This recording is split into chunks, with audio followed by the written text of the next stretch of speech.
Hola, hola, buenos días.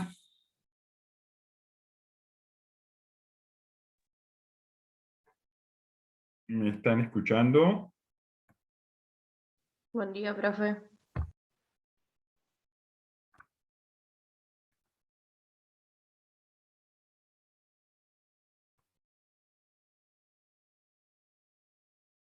Hola, hola. Ya. Ahora sí, Buen día, profe. ahí los estoy escuchando. Buen día. Hola, profe, buen día. Hola, buen día. Y vos de recién levantada. Sí, Cursar de esta perdón. manera, cursar de esta manera tiene esos riesgos, ¿no? Eh,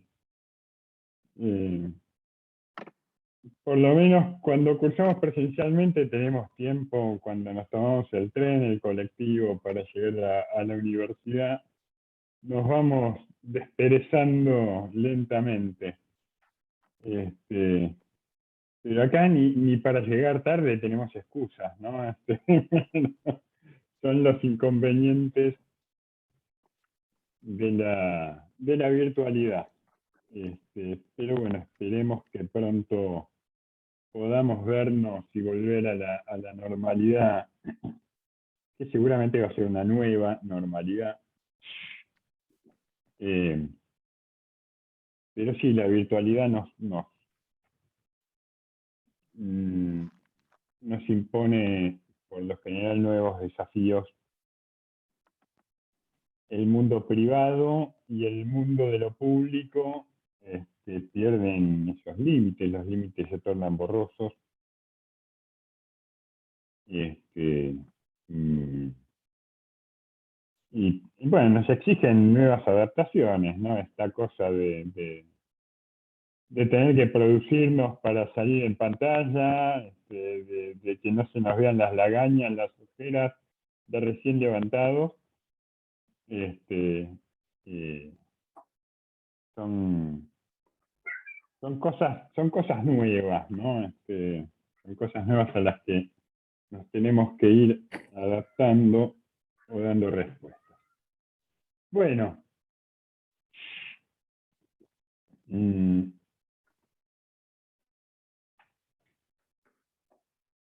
les pido en lo posible a aquellos que el ancho de banda que tienen les dé margen, que pongan el video cada tanto, así yo los puedo ver y tengo un feedback, por lo menos un feedback visual para saber cuándo están cayendo en la modorra y tengo que cambiar el tono de voz un poquito, decir algo más interesante de lo que estoy diciendo. Vamos a lo nuestro. Vamos a Buen día, compartir. profe. Buen día. Yo quería saber sí, Candela. quería saber sobre el texto de Márquez, puede ser si la clase pasada lo estuvieron analizando. La clase pasada y el texto de esta clase, los textos que vamos a trabajar, los temas que vamos a trabajar, tienen que ver con el mundo moderno y se corresponden con los capítulos que tienen que leer del texto de Sonia Bengoechea, que se llama justamente, creo que, El mundo moderno. Ah, buenísimo. Sí, sí, porque usted había comentado que así teníamos una lectura del texto de Márquez y bueno, yo Por hice... ahora, hasta ahora venimos cumpliendo rajatablas lo que está pautado en el plan de trabajo. Buenísimo. Así que siempre ajustense, salvo indicación en contrario, a las lecturas previstas en el plan de trabajo. Recuerden que en el bloque 0 hay un enlace a una carpeta de Drive donde yo les puse unidad por unidad todos los textos digitalizados. Buenísimo, muchas gracias. Faltaba más. Esperen que ubico dónde tengo, en qué ventana tengo el campus virtual.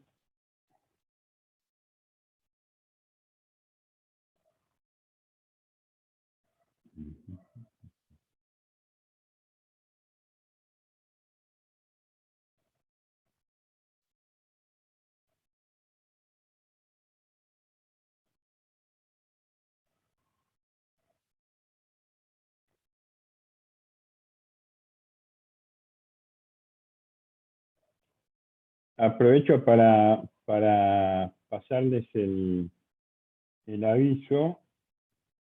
Ya están subidas las grabaciones de las 3 primeras clases para aquellos que quisieran repasar o que no han podido asistir a alguna de ellas, para que no se pierdan nada de lo así dicho.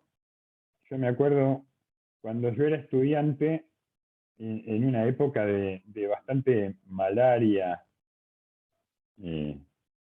económica, era la época de Menem, yo me las rebuscaba eh, grabando con un viejo cassette, un viejo grabador de cassette, grabando las clases, después las desgrababa, era uno de los primeros en tener una computadora en mi casa,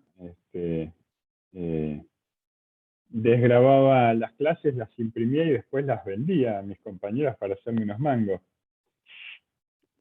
Y se vendían como pan caliente porque cada uno quería tener algo para repasar o por si se había perdido algo.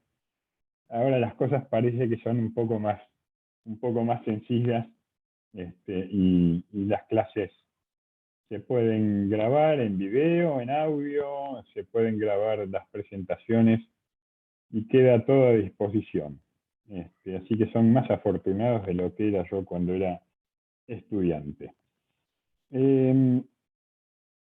Vamos a compartir. Me estoy volviendo un viejo choto, ¿no? Cuando digo estas cosas, pero no me hagan caso.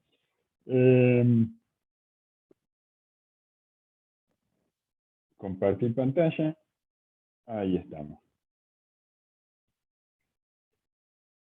La clase pasada, entonces, habíamos comenzado a ver esto del mundo moderno, que es de alguna manera el caldo en el que se cocina la sopa de los grandes cambios que dan lugar a la sociología. En realidad dan lugar, sobre todo a 3 grandes ciencias sociales, ¿no? Este nuevo mundo que emerge del proceso de la modernidad no es que surge de la noche a la mañana, pero sí son procesos que llevan a cambios radicales en la manera de ser y de estar en el mundo de los seres humanos.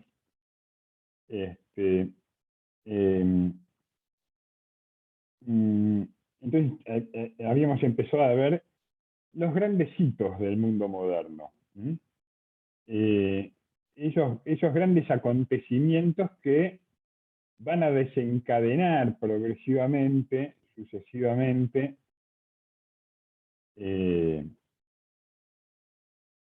la aparición de este nuevo mundo, de este mundo radicalmente nuevo. Entonces, estas grandes transformaciones, habíamos dicho, son la Reforma Protestante. El otro día me acordé, el Papa Borgia era Alejandro VI. El Papa que fue Papa durante la Reforma Protestante, durante la rebelión de Lutero, fue Julio III, creo, que era un papa de la familia Medici, de los Medici, que es el que le tocó de alguna manera, diríamos hoy, reestructurar la deuda, ¿no? La deuda externa. Lo que les quiero decir con ello, más allá de cualquier connotación religiosa, estamos hablando de hechos históricos, no de cuestiones de fe, digo, para que nadie se pueda sentir ofendido o herido. El propio Papa Francisco dice que la Iglesia es santa y pecadora, ¿no? Al mismo tiempo, como institución terrena y como institución divina. Bueno, en esta época parece que era bastante más pecadora que santa, ¿no? Y por eso se levanta Lutero, ¿no? Una época en la que el Vaticano, la Iglesia, entra, sobre todo con Rodrigo Borgia, con el Papa Alejandro VI, unos años antes de la Reforma, entra en conflicto, en una puja política por los llamados estados pontificios, ¿no? Empieza a disputar el dominio político de ciudades y estados importantes, entre ellas Nápoles, Siena y otras ciudades-estado en Italia, en Francia. El Papa entra en guerra con el Estado Vaticano, Roma. En esa época Roma era el Vaticano y el Vaticano era Roma. El Papa entra en guerra con el rey de Francia también. El Papa tenía unos ejércitos muy poderosos, pero también lo que había en una serie de intrigas, lo que narra la serie Borgia, que yo no sé si todavía sigue estando disponible en Netflix o en alguna otra plataforma. Justamente es esto, las intrigas, ¿no? Las intrigas de poder. El Papa Alejandro VI tenía, Rodrigo Borgia, tenía 4 hijos, a los cuales los hacía participar activamente como herramientas de negociación política, ya sea a su hija Lucrecia, utilizándola como una herramienta de seducción sexual. Parece que Lucrecia era una mujer muy bonita, muy seductora,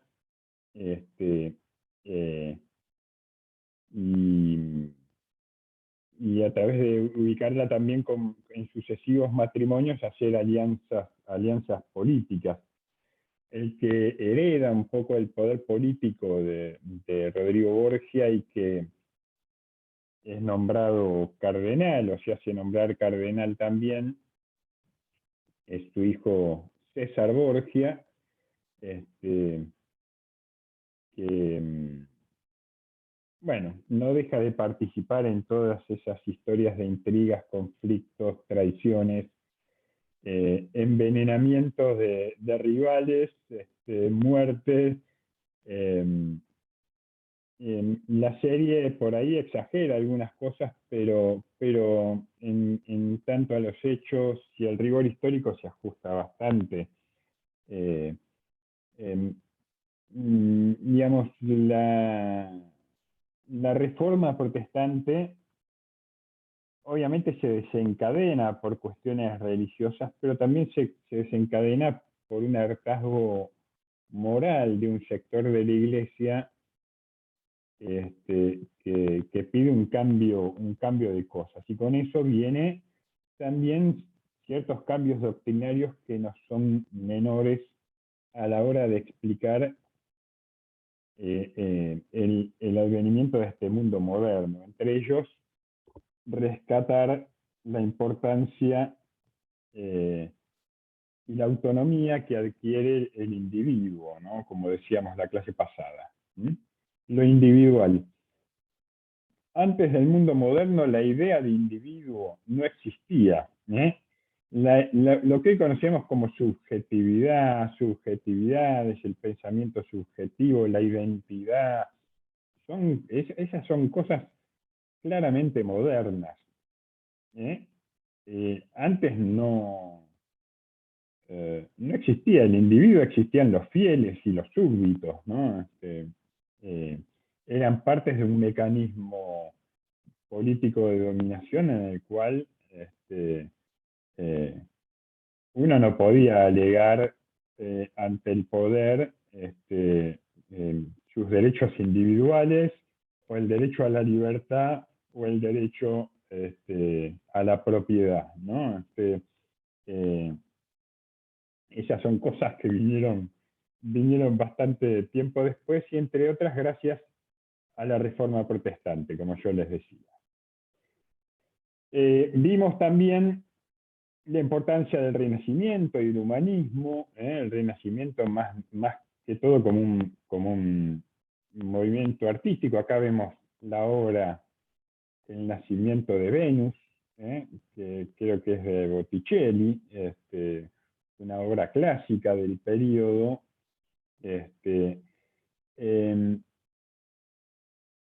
Y primero, la estética, pero el título de la obra, la temática de esta obra, no es casual, digamos. El Renacimiento lo que hace es dejarse influir, dejarse llevar por esta recuperación de los valores estéticos de la antigüedad clásica, de la Grecia clásica, de los temas de Grecia y de Roma, pero sobre todo de Grecia y de Atenas, más que nada de la cultura ateniense, el resurgir de las mitologías, de las explicaciones de los filósofos de la antigüedad, el arte, si nosotros vemos el arte pictórico, pero sobre todo el arte escultórico, recupera esa búsqueda de la perfección. Las obras de Miguel Ángel recuerdan a esas esculturas por recuperar la perfección del cuerpo humano. Veíamos hace un rato la imagen del hombre de Viterbo de Leonardo da Vinci.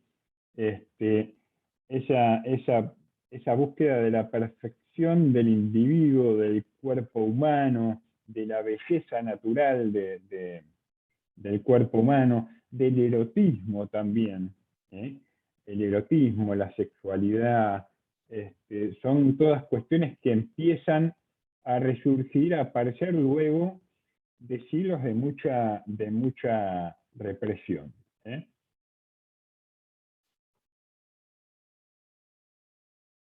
La revolución científica también, decimos que recordábamos a Giordano Bruno, a Copérnico primero, a Giordano Bruno después, a Galileo a continuación, pero también a una multitud de otros científicos que los siguieron: Bacon, Descartes, Borrelli, Boyle, Newton, rompen con la ciencia medieval, que estaba muy imbuida de la magia, de la alquimia, y también del pensamiento escolástico. Era una ciencia que en última instancia no recurría a los hechos, no recurría a la contrastación empírica o a lo que posteriormente se dio a conocer como el falsacionismo, es decir, que toda ciencia, toda teoría debería ser falseable. La revolución científica pone de manifiesto que las leyes que rigen el universo son solo accesibles por medio de la observación, la experimentación y el razonamiento hipotético deductivo basado en la lógica. Hasta ese entonces, la fuente de la verdad, la fuente última de la verdad, ¿cuál era? A ver si alguien me puede decir. En el mundo medieval. La ¿Lo razón, que se puede comprobar? la razón no era. Hola, hola. Hola, yo dije lo que se puede comprobar. No, no era lo que se puede comprobar. Antes de la revolución científica, antes del mundo moderno, la fuente de toda verdad, la fuente última de toda verdad, era la verdad revelada. Era la palabra de ¿Cómo, Dios. profe? No lo escuché. No sé si se me corta a mí. La fuente de la verdad, digamos, la fuente última de la verdad, era la palabra revelada, era la palabra de Dios, las Sagradas Escrituras, la Biblia.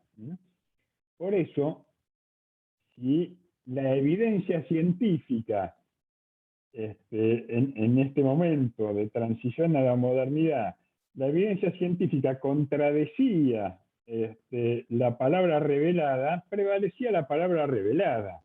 ¿Mm? En el Génesis dice que Dios creó al mundo en 7 días, y creó a todos los animales que pueblan la tierra y todas las plantas, y el sábado descansó, por supuesto,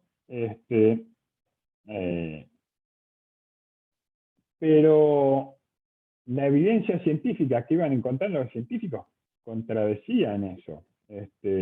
Contradecían que Dios creó la Tierra y en torno a la Tierra creó al resto del universo, ¿no? Por eso Copérnico se salvó de morir en la hoguera porque se murió antes de que se publicara su obra magna. Por eso Giordano Bruno murió en la hoguera y por eso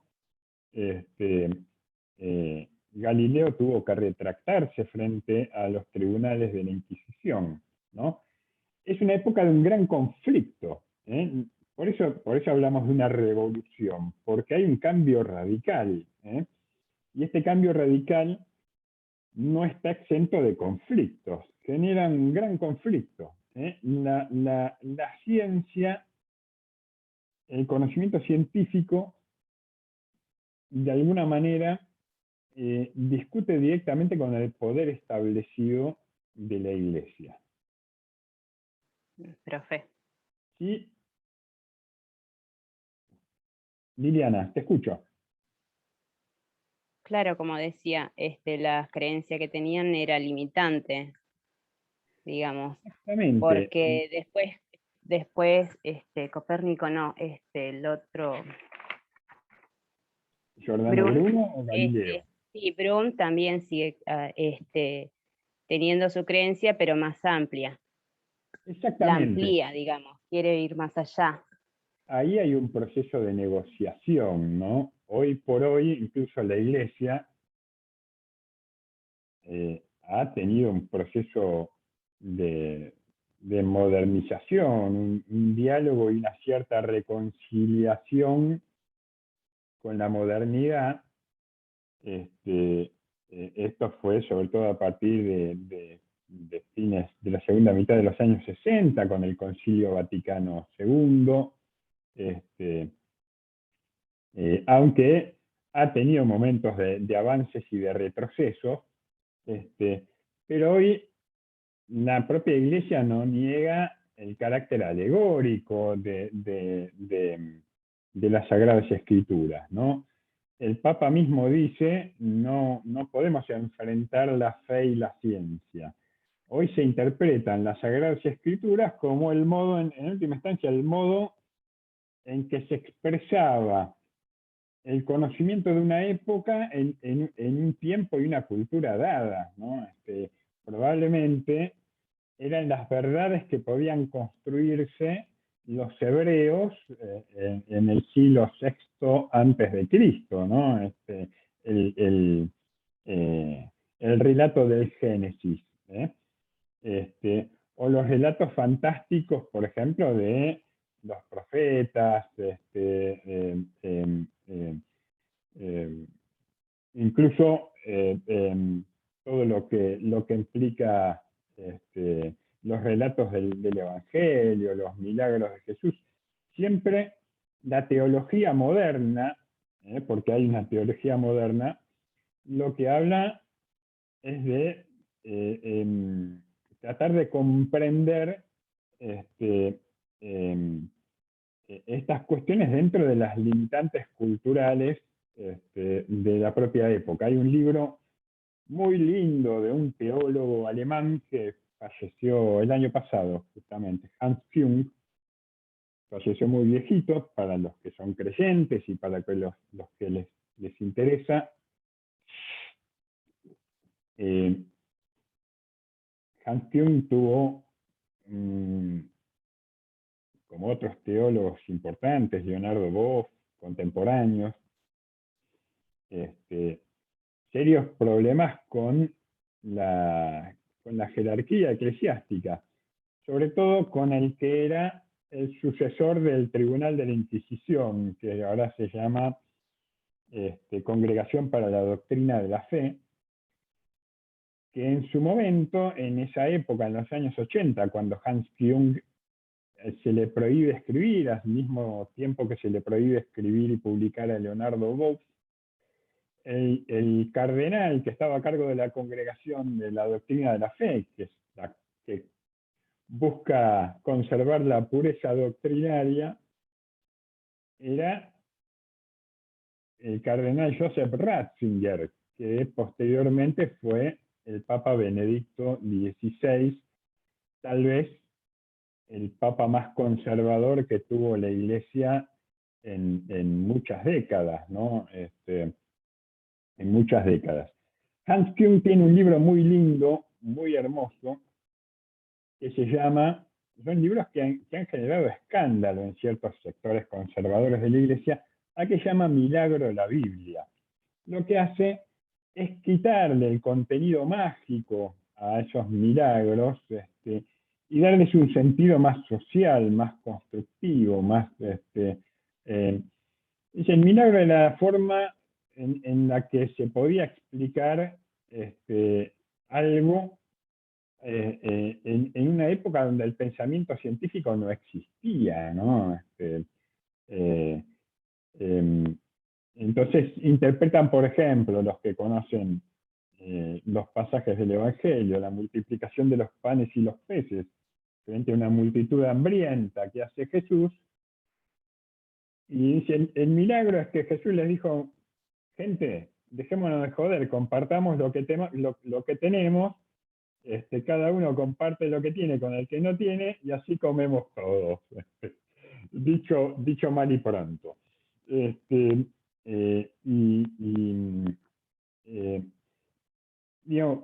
Las Sagradas Escrituras están llenas de parábolas, de elipsis, y eso es lo que hace la teología moderna, es decir, tomarse de la moderna filosofía, de la ciencia moderna, para tratar de situar un relato que no estaba situado en nuestra época, sino que está situado 2000, 2500, 2600 años atrás. Pero en esta época, digamos, hoy ya el Papa no tiene estados pontificios. El único estado pontificio es el Vaticano, digamos, es el único que quedó. El Papa, además de ser un líder religioso, es un jefe de Estado. Pero obviamente que hoy el poder que ejerce el Papa es un poder más de tipo más moral que político, más ético, es una figura ética, moral, más que una figura política. En ese entonces no. La Revolución Francesa, decíamos que lo que hace es barrer con el antiguo régimen. Es una rebelión contra el poder de la monarquía absoluta, contra Luis XVI,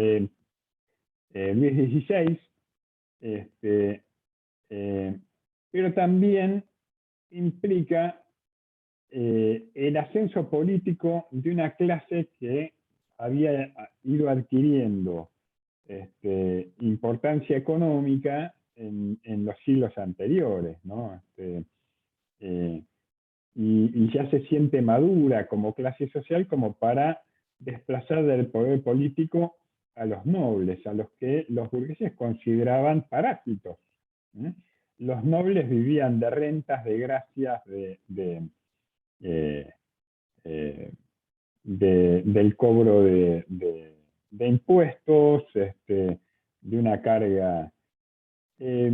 Obviamente que estos hechos, la Revolución Francesa se desencadena a veces por hechos más triviales, no se desencadena porque hay una seguidilla de años de muy malas cosechas, de sequía, de crisis económica, de alta inflación, con un poder político altamente endeudado, como era la corona francesa en ese momento, lo que produce en medio de una gran hambruna un aumento de los impuestos y de los tributos, Y esto es el desencadenante. Pero lo cierto es que quienes lideran esta revolución, que en principio empieza o aparece como una rebelión inorgánica, popular, de las clases bajas, los que empiezan a darle forma, a liderar los grandes procesos políticos, son los burgueses. Es la propia burguesía, lo que se llamaba el tercer estado, los que le dieron forma y la llevaron adelante. El primer estado era la nobleza, y el segundo estado era el clero. La Revolución Francesa, los revolucionarios barren con toda, no solo barren con los nobles, sino que barren con el poder de la Iglesia. El gobierno de la Revolución, sobre todo en su fase más radical, más jacobina, expropia a la Iglesia de todos sus bienes. Expropia a la Iglesia de todos sus bienes. El Estado se convierte en un Estado laico. El Estado en la Revolución Francesa, obviamente. Lo que produce esto, vamos a ver ahora dentro de un rato, también es un fuerte proceso de secularización de aquí en más. La vida de las personas va a tener cada vez más una dimensión religiosa, pero también una dimensión civil, secular, alejada del poder terrenal de la Iglesia y más ligada, en todo caso, a la organización del poder estatal. El Estado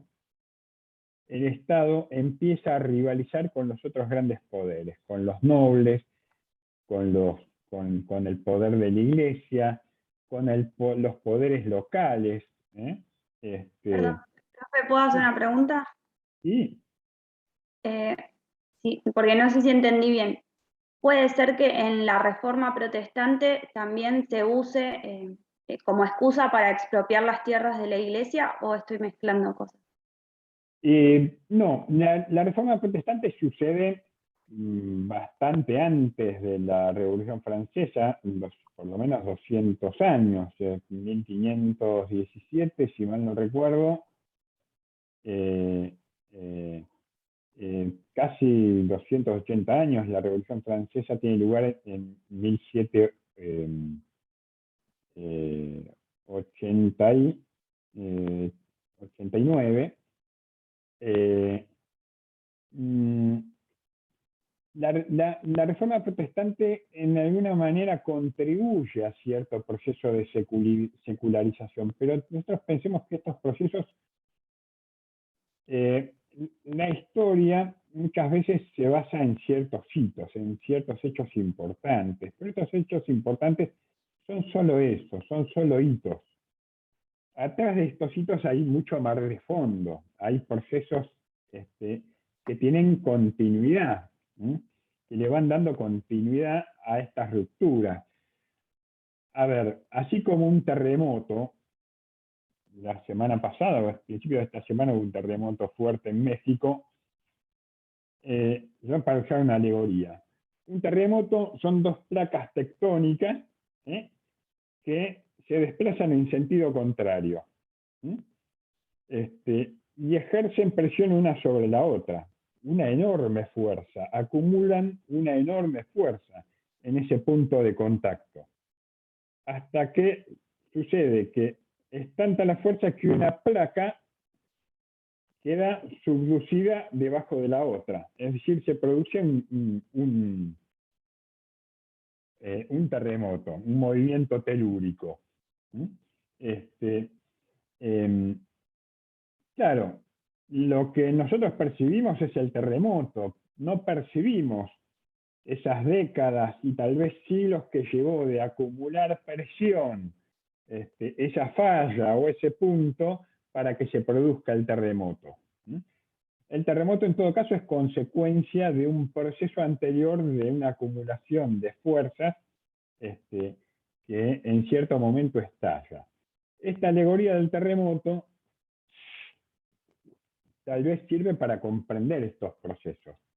Uno dice, pasaron 300 años entre la Reforma Protestante y la Revolución Francesa.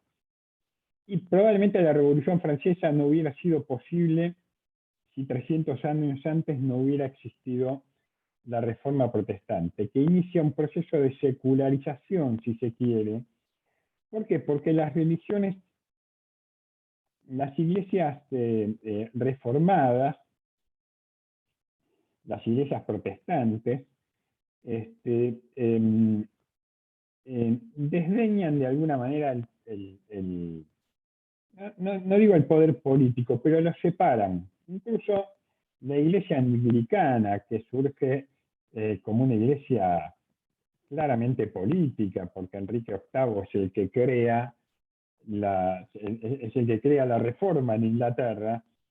Sin embargo, la separa la administración si bien la máxima autoridad de la iglesia anglicana es el rey o la reina, en este caso Isabel II, contemporáneamente, esas cosas las delega en el obispo de Canterbury, ¿no? Hay una separación claramente entre lo político y lo religioso. Si no hubiera existido esa separación entre lo político y lo religioso, a partir de la Reforma Protestante, no hubiera sido posible después la posterior separación entre lo civil y lo estatal tampoco. O entre lo religioso y lo estatal. Vamos a ir viendo estos procesos en un rato. Pero tenemos que pensar la historia más que nada como procesos. Los hechos históricos son hitos, son bisagras, son puntos de clivaje.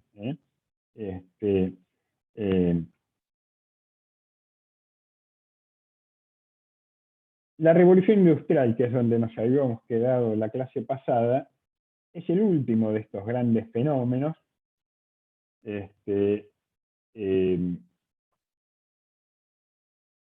Y tiene que ver con una transformación, también con procesos que no ocurren de la noche a la mañana. El capítulo 24 del Capital, que es la obra cumbre de Karl Marx, expresa es una investigación histórica, de historia económica formidable, porque Karl Marx empieza a manejar, era un gran erudito, alguien que había estudiado la historia y la economía como nadie en su época. Estudió todos los procesos que él llamó de acumulación originaria, es decir, cómo se fue generando el capitalismo a través de la acumulación primaria del capital. Básicamente, y a grosso modo, hay dos vías. Una tiene que ver con la expropiación. El capital nace primero como capital agrícola, la acumulación de tierras. Cuando empieza a hacer crisis el mundo feudal, medieval, los grandes señores, los grandes nobles, empiezan a desplazar a los campesinos de sus tierras. ¿Por qué? Primero, porque se empiezan a aplicar nuevas técnicas, nuevas tecnologías para producir, que son más intensivas en capital, justamente. La rotación de cultivos, el uso del arado de disco, la utilización masiva de fertilizantes naturales en esa época. Fíjense cómo todo tiene que ver con todo. A partir de fines del siglo XVI, la conquista de América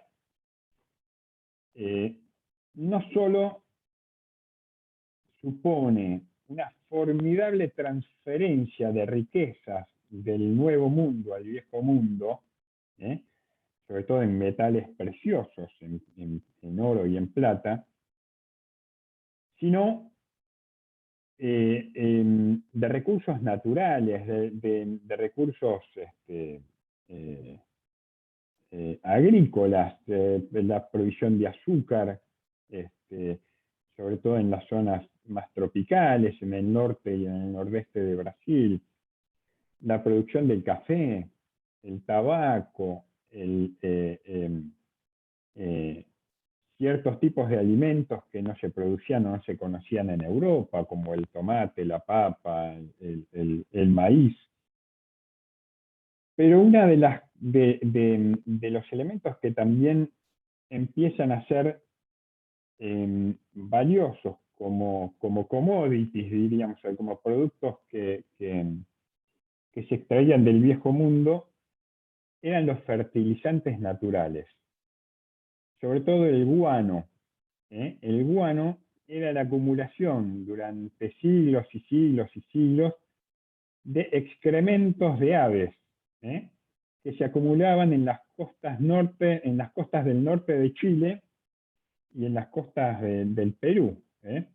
Ese guano que tomaba la característica como de una arcilla que se podía hacer polvo, era extraído de esas canteras en las costas y llevado a Europa.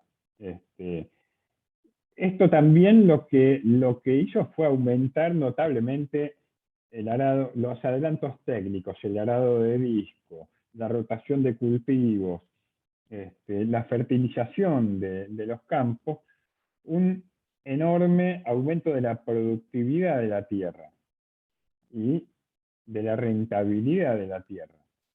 Con lo cual, los señores feudales empiezan a desplazar a las familias campesinas hacia las tierras más improductivas primero, se apropian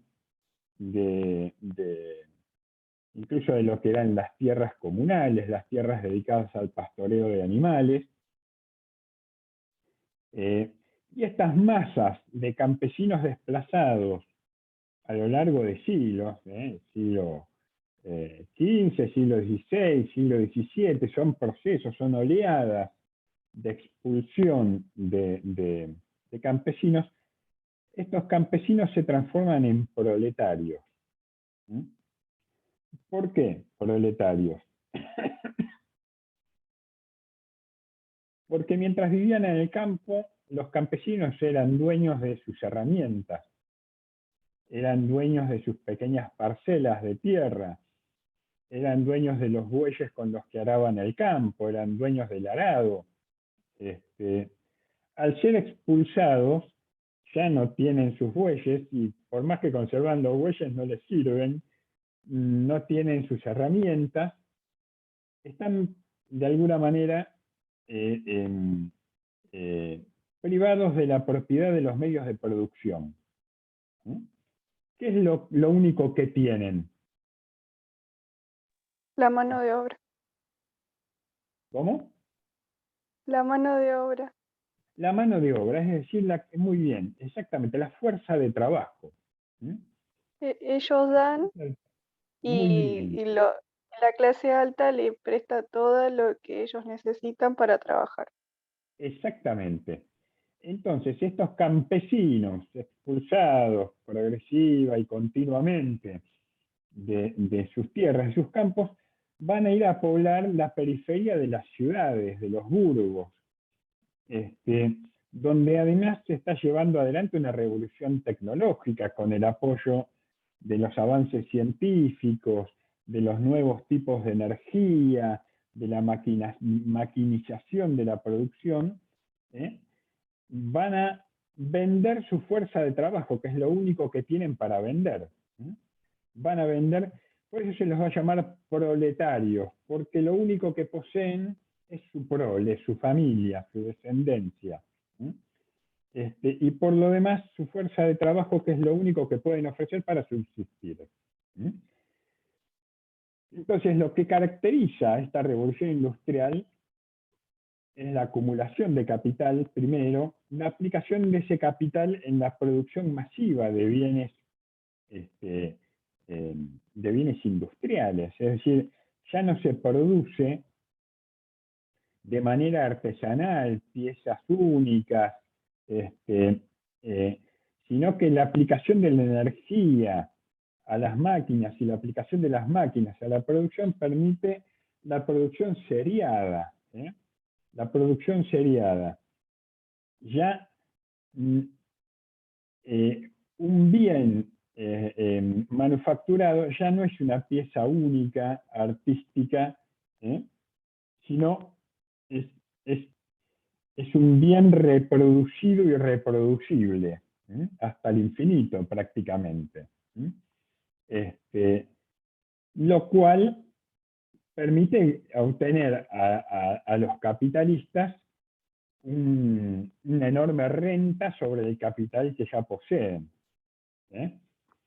Vamos a ver más adelante de dónde surge esa riqueza que se genera, eso que Marx va a llamar esa plusvalía, ese plusvalor, lo que algunos economistas mal llaman la ganancia del empresario, del capitalista.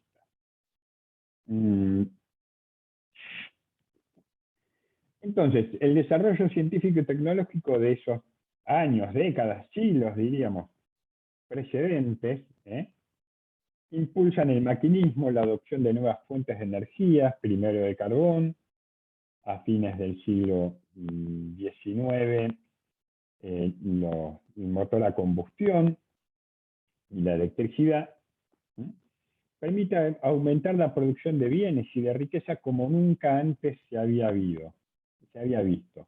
Marx va a definir al capitalismo de esta manera, va a decir, el capitalismo supone un inmenso arsenal de mercancías, un inmenso arsenal de mercancías. El capitalismo supone que todo se compra y se vende. En última instancia, todo es una mercancía. Todo puede ser reducido a una mercancía. Incluso aquellas cosas que suponíamos que nunca se iban a tornar mercancías, se han transformado en mercancías. La posibilidad de comunicarnos hoy es una mercancía. Si yo no pagara una licencia de Zoom, no podría comunicarme con ustedes probablemente.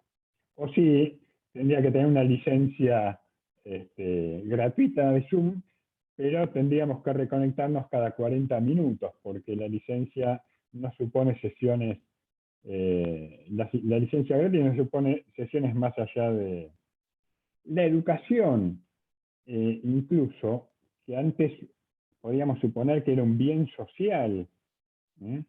Todavía hoy, muchos, por suerte, más de los que podemos suponer, defendemos la educación pública y gratuita, porque entendemos que la educación es un derecho humano, es un derecho social, y es una manera de generar, si no igualdades de condiciones, por lo menos alguna posibilidad de equidad social, o de ascenso social.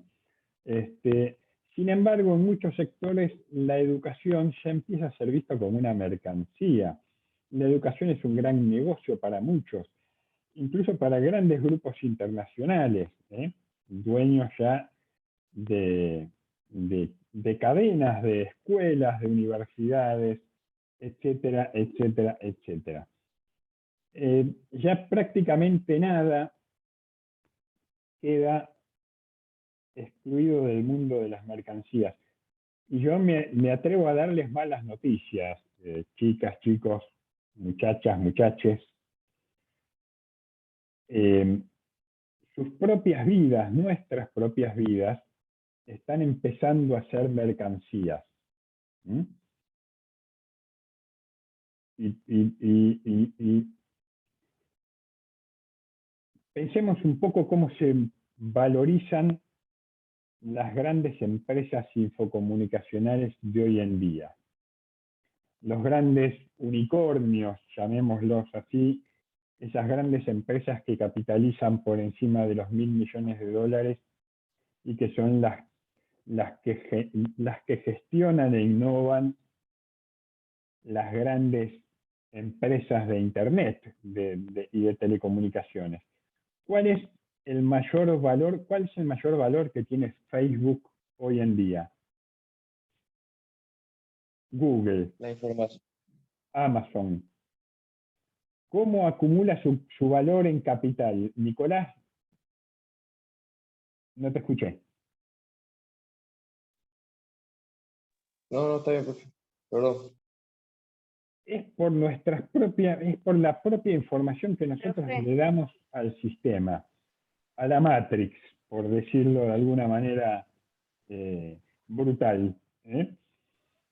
Profe, Sí, como dice más adelante, satisfacción de necesidades humanas, cuando habla de la economía capitalista. Es como que se nutre de exactamente. las subjetividades de humanas, digamos, también, Exactamente. estos nuevas capitales, empresas. Exactamente, Liliana. Pero hoy el capitalismo está en pleno proceso de transformación. La acumulación de capital ya no tiene que ver tanto con la producción de bienes, que sigue, obviamente, produciéndose bienes, porque si no fuera rentable no se seguirían produciendo, pero la acumulación de capital, la reproducción del capital, ocurre principalmente en el mercado financiero, no en el sistema productivo. Y dentro del sistema financiero, en el mundo de los servicios, ya ni siquiera en el mundo de los servicios, en el mundo de la información. El principal acervo de Google, de Facebook, de Amazon, de Microsoft, no son las máquinas que tiene, no son los servidores que tiene. El valor de Facebook supera en miles de veces el valor del capital fijo que tiene, de las máquinas. El valor somos nosotros, somos los usuarios, son nuestros datos, es nuestra propia vida. Es lo que llamamos, o lo que hoy se llama el Big Data, que gestionan y del que se apropian estas empresas, estas enormes bases de datos. Yo les recomiendo ver dos películas para entender los tiempos que corren. Una es Nada es privado, y la otra es, a ver si alguien me ayuda, el nombre un documental que se estrenó el año pasado.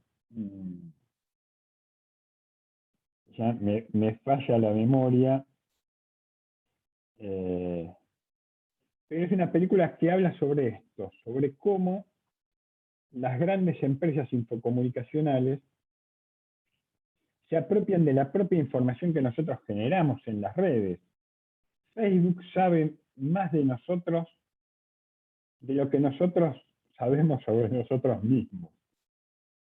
Facebook puede llevar una estadística de los sitios que visitamos, de los amigos que tenemos. Cursando bases de datos puede saber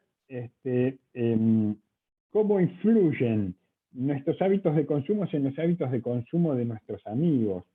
Cruzan las bases con Mercado Pago o con Mercado Fácil o con Pago Fácil o con las bases de datos del ANSES, por ejemplo, y saben cuánto ganamos, cuánto dejamos de ganar, qué consumos hacemos, qué marcas preferimos, a quién votamos, a quién votaríamos eventualmente, y adaptan los algoritmos de sus sistemas, de sus bases de datos, de sus plataformas, para orientar nuestros gustos y nuestros consumos. Entonces, y además, ¿qué hacen? Se venden esas bases de datos. Cuando nosotros bajamos una app o instalamos un programa y nos aparecen todos esos contratos de confidencialidad y de privacidad, que a todos le damos que sí, porque no nos ponemos a leer esos mamotretos contractuales que muchas veces están incluso en inglés,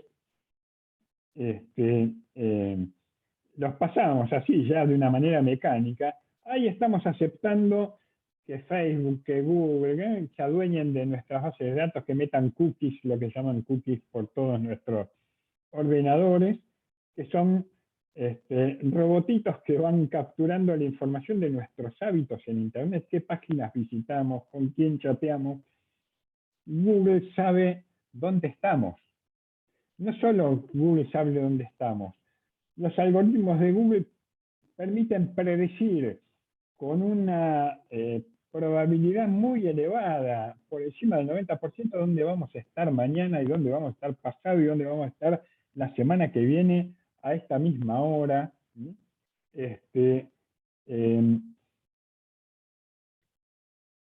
Nada, y lo que viene con eso también, ¿no? El phishing. Google sabe cosas que ni nuestras parejas saben. Digo, si alguien se porta mal, si alguien tiene un amante, una relación, una trampa, diríamos hoy, por fuera del matrimonio, el primero en enterarse es Google. Google, Facebook, WhatsApp. WhatsApp es de Facebook. Pero aquellos que se portan mal y aquellos que no se portan mal, hagan la prueba, busquen en Google, hay que investigar un poquito, pero van a ver que tienen acceso a esta información dentro de los mapas de Google Maps. Google les va a mostrar si la semana pasada estuvieron en un lugar donde no tenían que haber estado, supuestamente, o donde no se tendría que saber. Hay algunas que con el phishing y lo que llaman los ciberdelitos hackean estas bases de datos y empiezan a extorsionar a ciertos usuarios poderosos con esta información. En fin, hay de todo en la viña del Señor, pero ¿qué quiero decir con esto? En la actualidad, si bien hace 150 años, 200 años, Marx describía el capitalismo como un inmenso arsenal de mercancías, ni el propio Marx creo que avisoró hasta qué extremo esa mercantilización del mundo iba a llegar al punto de privatizar de alguna manera, de transformar en mercancía, en bienes de intercambio, nuestra propia existencia vital. Nuestra propia existencia vital. Yo lamento, probablemente a más de uno hoy le pinché el globo y les acabo de generar alguna preocupación. A lo mejor alguno no va a dormir bien esta noche o las noches que sigan, pero estamos siendo permanentemente observados. No solo observados, estamos siendo permanentemente influenciados, porque toda esa información nos vuelve como información segmentada, dirigida específicamente. Nosotros creemos que la publicidad que vemos por Internet es una publicidad masiva, como el broadcasting de la televisión. Esa publicidad nos llega porque las bases de datos y los algoritmos y los cookies que tenemos en nuestra máquina relacionan. Ustedes prueben de tener una conversación por WhatsApp diciéndole a una amiga, me quiero ir a comprar un par de zapatos. A los días siguientes les va a empezar a aparecer publicidad de zapatos en la pantalla. Y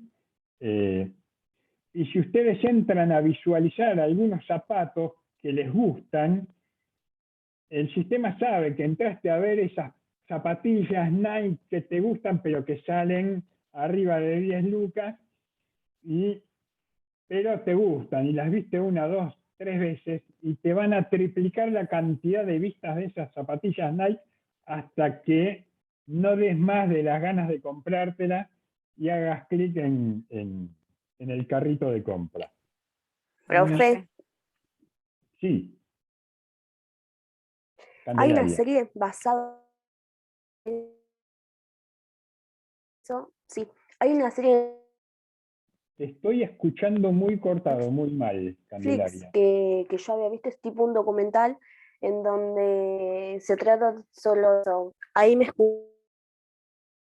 El enigma de las redes, yo me acabo de acordar del nombre. Sí, creo, profe, que dejó la compañera en el chat que dice el dilema de las redes sociales. El dilema de las redes sociales, exactamente. El dilema de las redes sociales pinta esta nueva era del capitalismo informacional, ¿no? Como ninguna otra, ¿no? Esta, lo que pinta es la desilusión de alguna manera de aquellos, creo que me incluyo, ¿no? Que desde la sociología, desde la economía, desde la informática, avisorábamos hace 25 años con el advenimiento de Internet, de la ética hacker, una mayor democratización, una mayor posibilidad de liberación del ser humano, el acceso al conocimiento. Esta película muestra también cómo ciertos informáticos, ciertos participantes de esta revolución están empezando a desertar, ¿no? de las grandes empresas. La película se basa en los testimonios de estos hackers desilusionados con el rumbo que ha tomado la revolución de las tecnologías de la información, ¿no? ¿Por qué? Porque el capitalismo de alguna manera avanzó sobre esa última frontera, que es la frontera de lo que Foucault llamaba la biopolítica, ¿no? De la propia vida. Hoy las personas somos lo que somos, en términos físicos, los átomos, pero también en términos psicológicos, la personalidad que tenemos, pero todos tenemos un duplicado en las redes, digamos, ¿no? Tenemos una versión nuestra digitalizada, escaneada por las redes. Si alguno vio la serie Black Mirror, hay uno de los capítulos, todos los capítulos son, diría, excelentes, paradigmáticos, y al mismo tiempo nos dan escalofríos, porque ya no es ciencia ficción, es crítica social. Lo que hace Black Mirror, lamentablemente, no es una ciencia ficción que la lleva a 20, 30 años. Son tecnologías que ya están. El capítulo en el cual una pareja de enamorados, de recién casados, él pierde la vida. Ella pierde a su marido, joven, en el momento de mayor plenitud, a poco de casarse, y una empresa le ofrece un duplicado. Es decir, un humanoide al cual le insertan los recuerdos. ¿Por qué? Porque esta empresa podía capturar el Google Fotos, el canal de YouTube, todos los recuerdos que tenía esa persona, la manera de hablar, porque la red tenía capturada nuestra voz. Las redes saben cómo hablamos, tienen capturado nuestro registro, nuestra manera de hablar, la manera de pensar. manera de pensar también, y le ofrecen un duplicado androide de su marido muerto. Esto no es tan impensable. Las tecnologías para producir esta ficción ya están prácticamente disponibles: la inteligencia artificial, el Big Data, la Internet de las cosas, la bioinformática, las redes neuronales, las interfaces entre los organismos vivos y la informática, ya están. No es cuestión de décadas, es cuestión de algunos años nomás. Volviendo a la revolución industrial, ¿qué quiero decir? Nosotros vivimos ahora, en todo caso, en una hipermodernidad. Pero esta modernidad o este capitalismo, digamos, esta mercantilización, este proceso de mercantilización empieza primero por la mercantilización de los bienes y después de los servicios, sobre todo de los bienes y los servicios que consumimos para satisfacer nuestras necesidades materiales, como diría Marx, o necesidades materiales y espirituales, como dirían otros también. No solo la comida, no solo el transporte, no solo los bienes, sino y sobre todo la recreación, la cultura. Hoy los bienes infocomunicacionales superan ampliamente, en cuanto a la generación de riqueza, a los bienes tangibles, materiales, ¿no? El poder que tienen hoy estas empresas que nos venden entretenimiento, que son grandes conglomerados. Disney nos vende películas, canales de televisión, series, revistas, videojuegos, entretenimiento en parques temáticos. Nos venden ideas, nos venden sueños, nos venden cuestiones abstractas, ¿no? Y cada vez más, el dinero. Ustedes piensen hoy cómo circula el dinero, con qué facilidad el dinero. Algo yo nunca me hubiera imaginado cuando tenía la edad de ustedes, que iba a poder pagar con un código QR, ¿no? Con el celular. Ni siquiera pensaba, cuando tenía la edad de ustedes, que iba a existir algo parecido al home banking o a mercado pago o a Amazon, ¿no? Quiero decir, el mundo, el capitalismo, la mercantilización, la transformación en mercancías ha colonizado, ha avanzado sobre lugares, sobre terrenos que eran realmente insospechados hace tan solo un par de décadas. Candelaria tiene levantada la mano.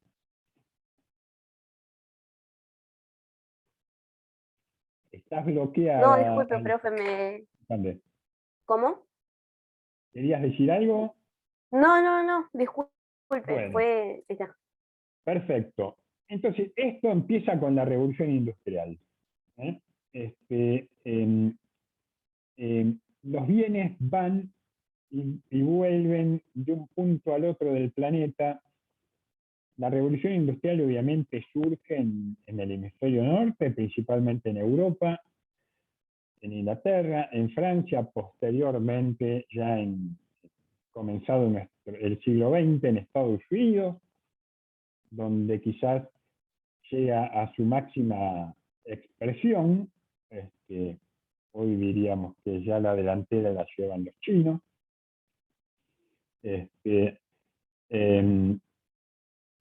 El comercio se globaliza, el comercio mundial se globaliza, el capitalismo global asigna a algunas regiones la posibilidad o la capacidad de producir valor y a otras partes del globo y del planeta como productores de materias primas.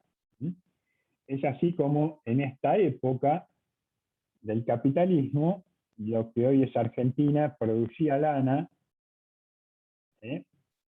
antes de que incluso la cría de vacas fuera negocio, el gran negocio en Argentina, fue la cría de ovejas. Producía lana e importaba ponchos. La lana se viajaba en barcos a Inglaterra y en los talleres textiles de Inglaterra se producían los ponchos que compraban nuestros gauchos. Se producían vacas, primero para comercializar el cuero. El cuero, antes que la carne, fue el gran negocio. ¿Por qué? Sobre todo porque había que producir los tapizados de los asientos de los ferrocarriles en todo el mundo. Y los asientos de los trenes los hacían con tapizados de cuero. El principal productor de trenes ferroviarios era Inglaterra. Argentina volvía de esos trenes con los tapizados de cuero de las vacas que se producían en Argentina. Es decir, esa es otra cosa, ¿no? El mercado empieza a producir no solo una desigualdad entre clases, entre los capitalistas y los asalariados, sino una desigualdad global en el planeta. Países ricos y países pobres, países industrializados y países proveedores de materias primas. Volviendo un poco a esta primera revolución industrial, se amplían y se mejoran enormemente las vías de comunicación, el ferrocarril. Yo les decía, durante la Edad Media, antes de que se inventase el ferrocarril, probablemente la mayor parte de la humanidad, lo máximo que puede haber conocido es una ciudad que era la ciudad que quedaba cerca de su pueblito, de su aldea. Pero en general, salvo que estuvieran conchavados en algún ejército, los individuos, las personas, nunca salían del mundo que los rodeaban, porque trasladarse de un lugar a otro es un esfuerzo enorme. La idea de velocidad que imprime el ferrocarril imprime una nueva concepción del tiempo y del espacio.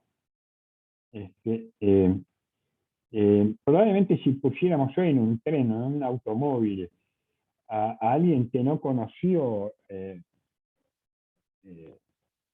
esa velocidad, sentiría unas náuseas y un mareo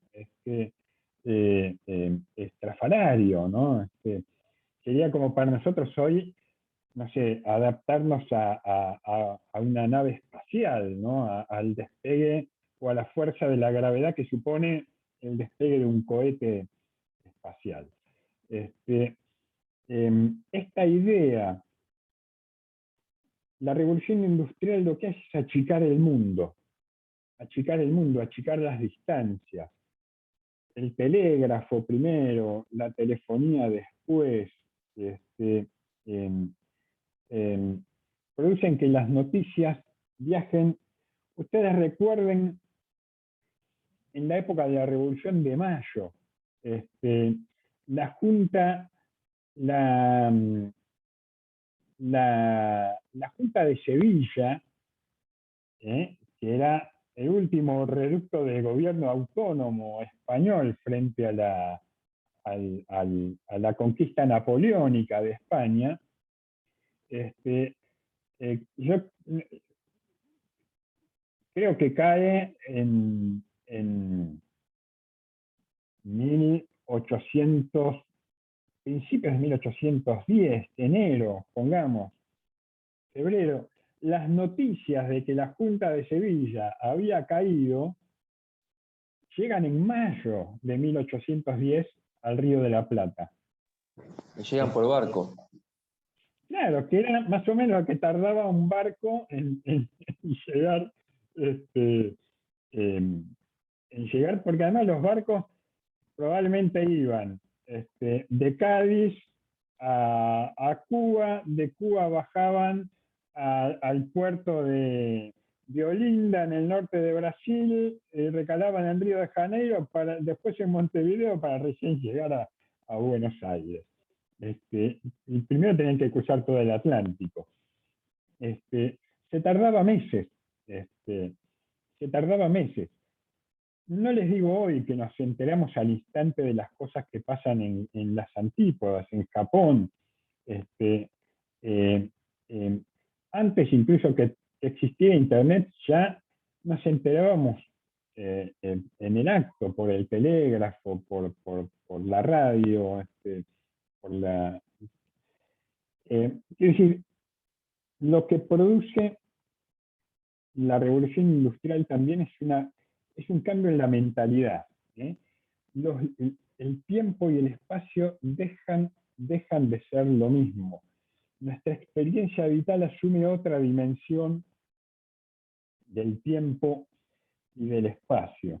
Yo recuerdo cuando yo era chico, mi padre era ingeniero, trabajaba para una empresa del grupo Techint y tenía que viajar.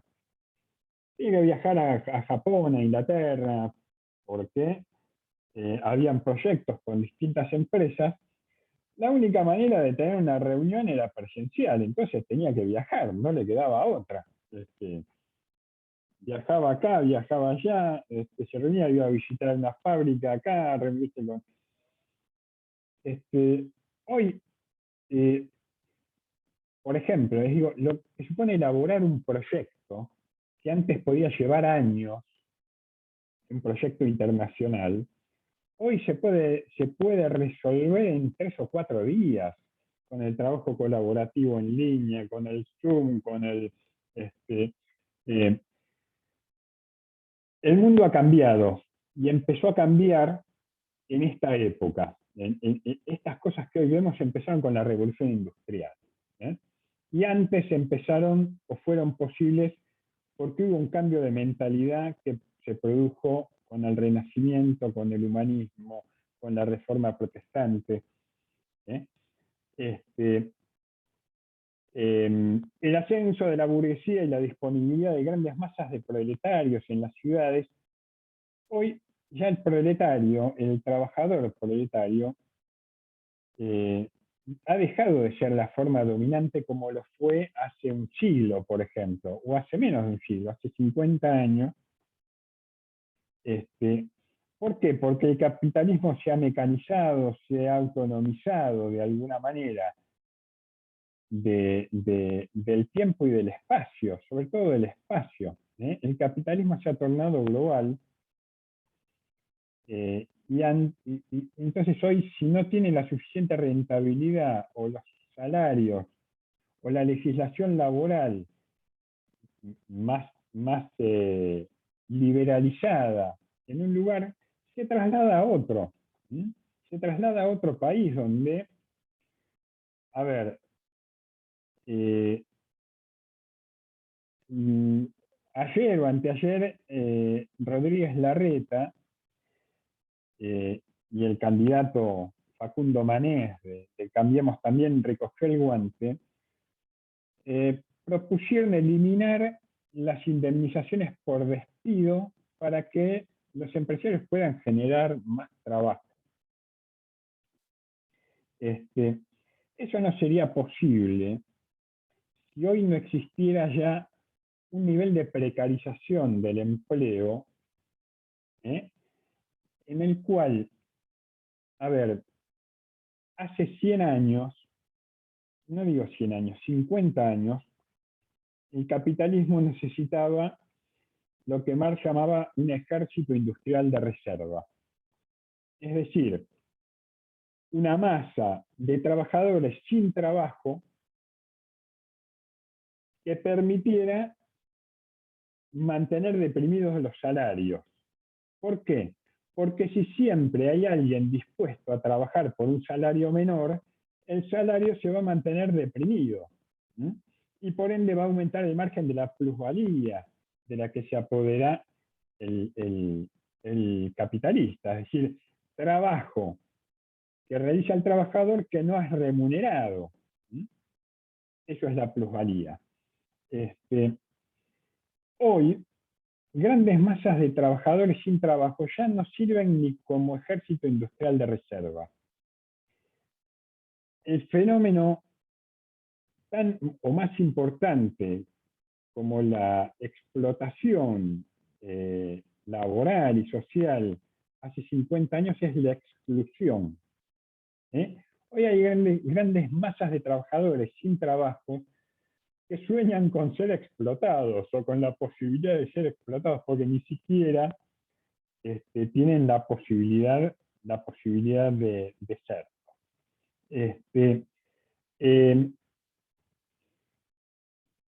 De modo que la revolución industrial supone esto también. Supone el surgimiento de un nuevo actor social, el proletariado. En ese momento, actores sociales que no tenían lo que hoy conocemos como derechos sociales o los derechos laborales, vapuleados, restringidos por años de neoliberalismo, pero que todavía permanecen en pie, ¿no? Quienes tienen la dicha y la suerte de tener un trabajo en relación de dependencia, un trabajo en blanco, saben que tienen vacaciones, que tienen derecho a un salario, que tienen cargas sociales, que se pueden jubilar, que tienen derecho a una obra social o a cobertura médica, que tienen derecho a huelga, que tienen el derecho a huelga, el derecho a agremiarse, que tienen el derecho a juntarse con otros trabajadores para defender esos otros derechos. En esta época, cuando se hizo la Revolución Industrial, no existía. Hay un trabajo pionero de la sociología, que lo realiza Friedrich Engels, que fue muchas veces el compañero olvidado de Karl Marx, ¿no? Alguien que una mente brillante, que solo fue opacada por la brillantez que tuvo el pensamiento de Marx, pero es el coautor de muchas de las obras de Marx. Lleva adelante un estudio a mediados del siglo XIX sobre el estado de la clase obrera en Inglaterra. Un trabajo sociológico muy minucioso, ¿no? Y da cuenta de cómo vivían los trabajadores en esa época. En condiciones de hacinamiento en las viviendas, en viviendas sin servicios, sin cloacas, sin agua potable, sin acceso a la salud, los trabajadores se enfermaban y se morían, con jornadas laborales que superaban las 14, 16, 18 horas, el trabajo infantil generalizado, salarios muy deprimidos, condiciones de alimentación insuficientes, no tenían acceso a la educación, no tenían acceso no tenían vacaciones, obviamente, y trabajaban sábados, trabajaban domingos, no habían feriados, no habían... En ese momento también empiezan las grandes protestas sociales. Empiezan las grandes protestas sociales. El anarquismo, el socialismo, las grandes luchas obreras. Al final de esta materia vamos a ver 3 películas, una de ellas es Germinal. Germinal es una película que da cuenta de cómo vivían los trabajadores en esa época, el nivel de explotación al que estaban sometidos. Bueno,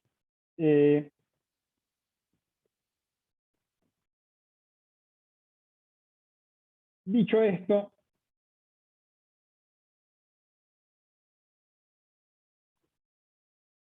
vamos a dar una segunda vuelta a este esquema, vamos a salir de estas grandes transformaciones, de estas grandes 5 hitos o transformaciones que fueron producidas por la Reforma Protestante, la Revolución Científica, el Renacimiento, la Revolución Francesa y la Revolución Industrial, para dar cuenta de otros 3 grandes fenómenos que son producto de estas transformaciones. Estos fenómenos también se van dando en procesos a lo largo del tiempo. El primer gran fenómeno es el surgimiento del Estado moderno. Antes que nada, ¿alguien puede adivinar esta pintura? ¿Quiénes son los personajes que están incluidos?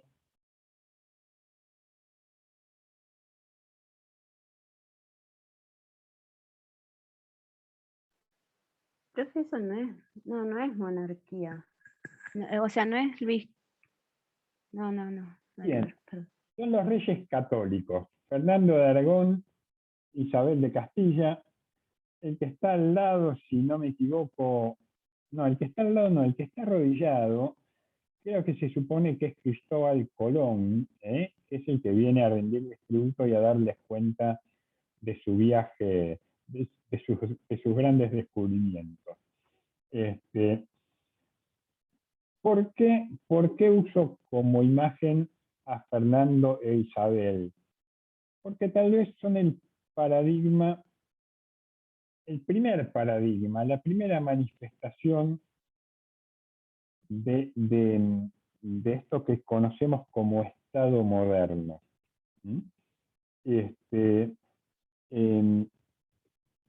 La monarquía, durante los siglos XVI, XVII y XVIII,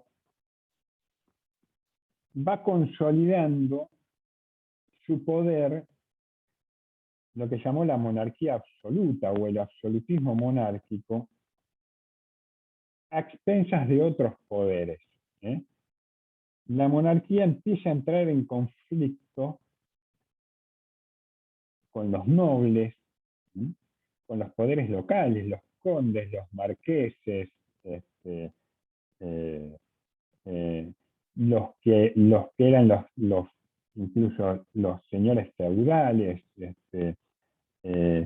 con la iglesia, con los obispos, tanto con el poder terrenal como con el poder celestial,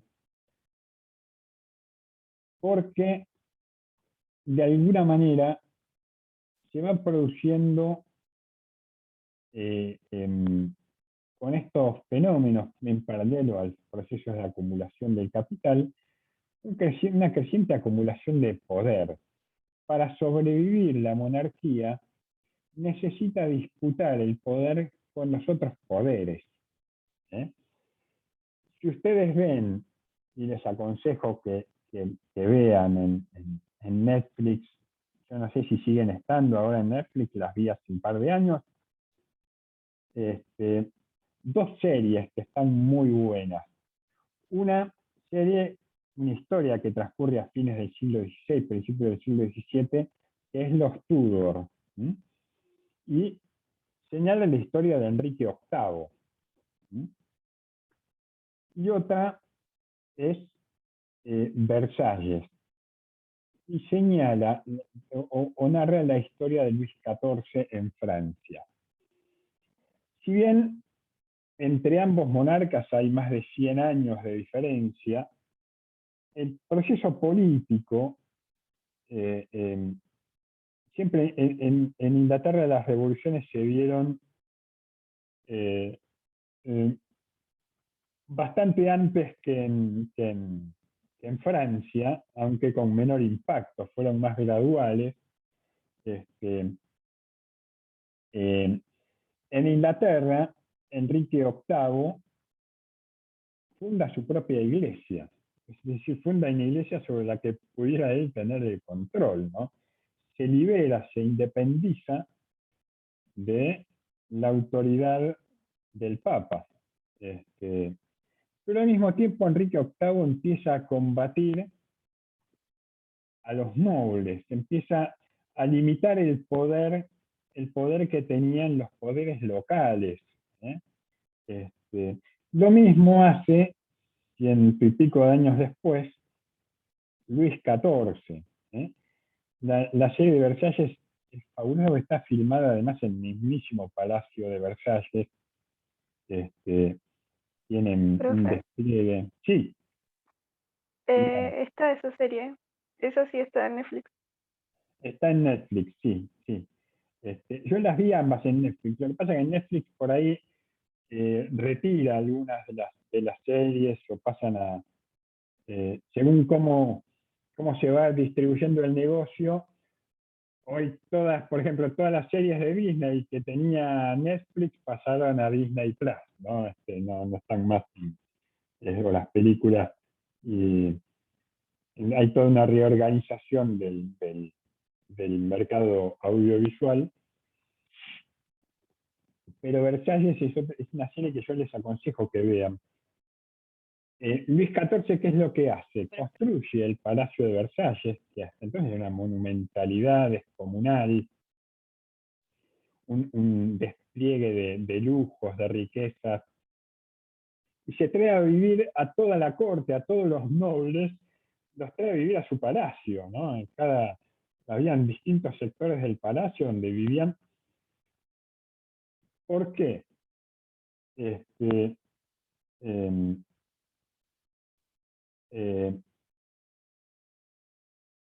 Porque allí tenía cerca las intrigas de los nobles,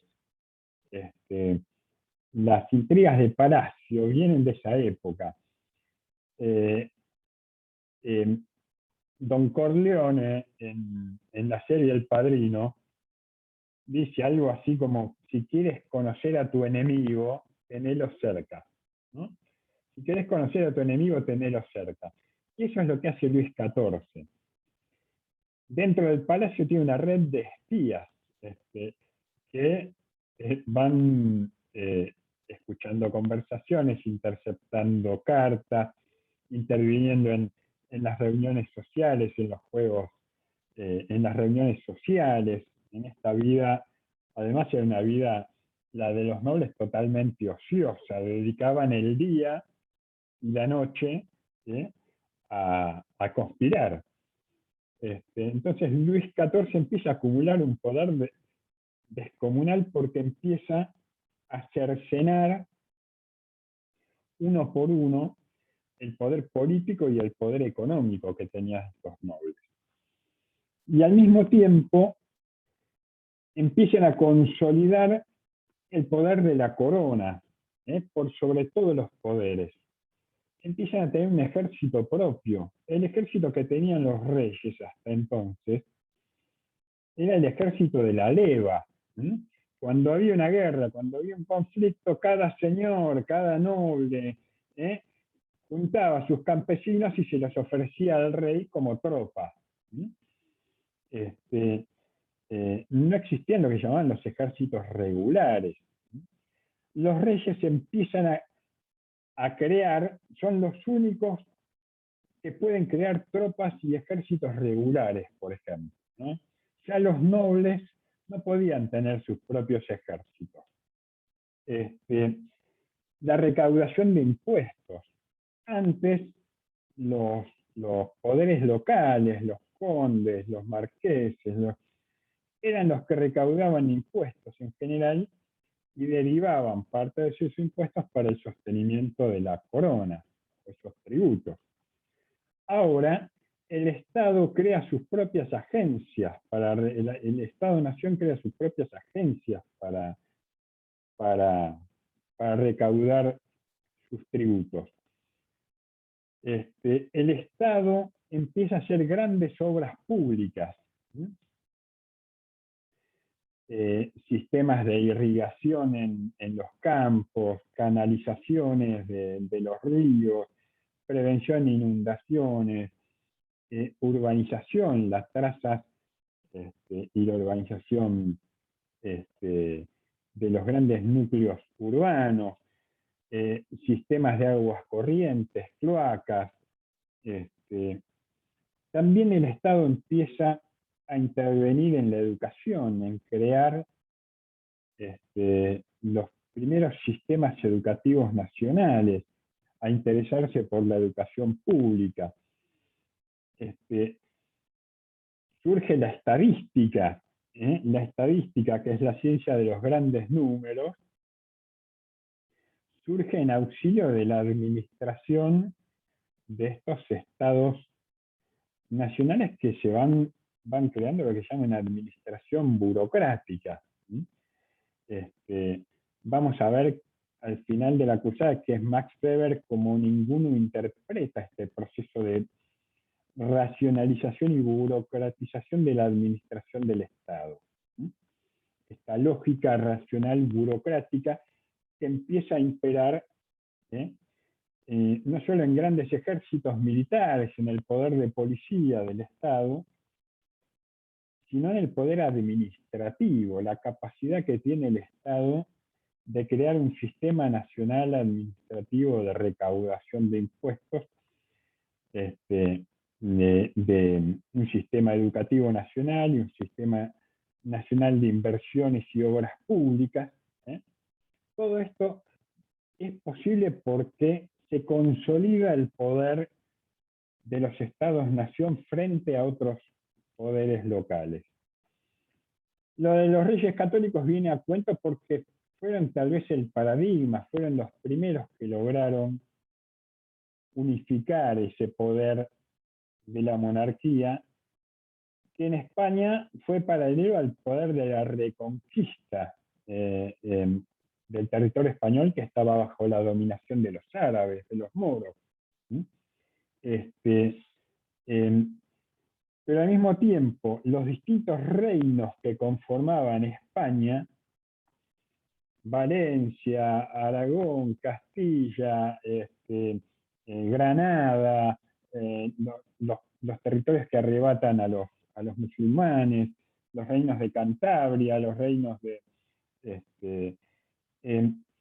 empiezan por alianzas y sobre todo por lazos matrimoniales, lazos de sangre, a concentrarse, hasta que quedan dos grandes estados principales, Aragón y Castilla, que mediante el matrimonio de Fernando e Isabel unifican el poder del Estado español, del Estado moderno español.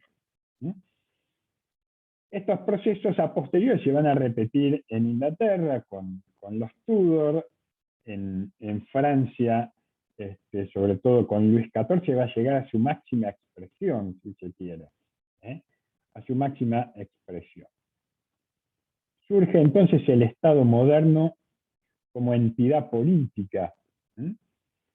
El Estado moderno es una novedad. La Edad Media había sido, el poder estaba muy fragmentado en poderes locales.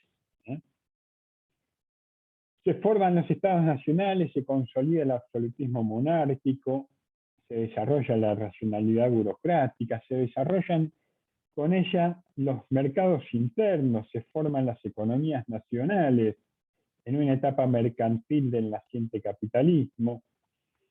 Surgen en paralelo nuevas teorías acerca del Estado, la cuestión del poder, ya sea desde el punto de vista del origen, de la legitimidad del poder, ya sea desde el punto de vista de las instituciones. Hay autores como Locke y como Rousseau que comienzan a preocuparse por el origen de la sociedad como fuente del poder del Estado, y surgen las primeras teorías de la democracia también, y de la división de poderes. Todo esto no hubiera sido posible si no se hubiera consolidado el poder de los grandes estados-nación. El segundo gran fenómeno es la consolidación de las economías capitalistas. Esta gráfica es un gráfico de época que muestra la pirámide del sistema capitalista, ¿no? Donde por debajo, sosteniendo a todo el sistema, están los trabajadores y las distintas clases sociales se van sosteniendo en una pirámide del poder, ¿no?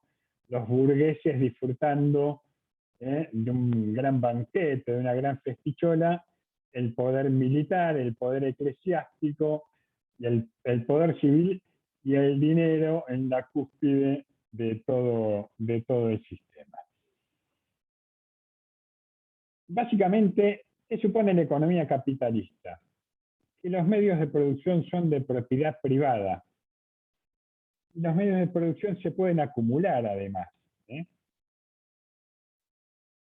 Esto supone una progresiva monetización de la economía.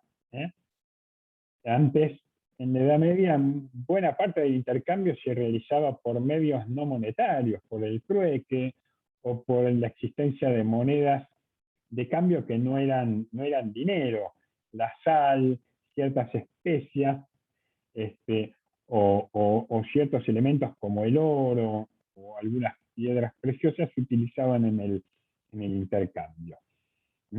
La economía se monetiza progresivamente. Las actividades económicas se comienzan a decidir en función de precios, teniendo a la vista las transacciones del mercado. Los mercados se amplían, empieza a haber una especialización en la producción, una producción cada vez más eficiente y una diversificación del consumo. Es decir, las opciones para consumir empiezan a ser mucho mayores.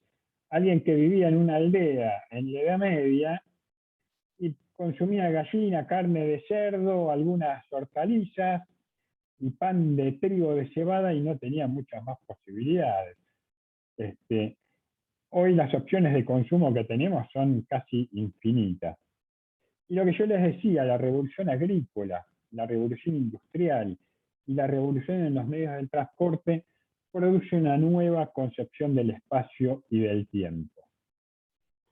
Y por último, la última gran transformación, la última gran cuestión que aparece es lo que se llama la cuestión social.